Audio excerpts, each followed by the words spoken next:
আমার রান্না এখনো কমপ্লিট হয়নি। কি রান্না করো? রান্না করছি দেখো ডিম সেদ্ধ এতগুলো? হ্যাঁ, লোকও তো দেখতে হবে আমরা কতগুলো। আর এখানে আছে বাড়িতে করছি এখন? পটল ভাজা।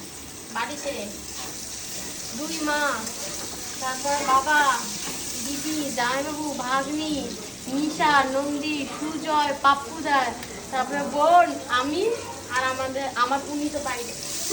এই কজন, বাস এই কজন আমরা। আমাদের বাড়িতে সেরকম বেশি লোক থাকে না, বাস এই কজনই থাকি।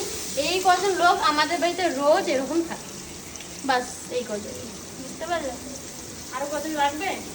হ্যাঁ, না, আর কজন থাকার জায়গা নেই, আমার বাড়িতে এই কজনই ভালো আছে। মানিকতলায় যায় অ্যানাউন্স করবো। আর যদি কয়জন থাকতে চাও আমাদের বাড়িতে চলে আসতে পারো, অনেক জায়গা আছে, ঠিক আছে। উপরে ঘরটা এখনো খালি আছে আমাদের। আজকে সারাদিন কোথাও একটা প্ল্যান করেছিলাম আমরা, কি যে প্ল্যান করলাম, কিন্তু প্ল্যানটা আমাদের ভেস্তে গেল। আমি এখন কি করবো বলো, প্ল্যানটা সাকসেস করতে তো হবে। করবো কিনা বলো? করবো। আর এদিকে দুটো দুধ গরম, এদিকে দুধ মা দিয়ে গেল। ও মা, কতগুলো দুধ নিছো? দুধ কতগুলো নিছো?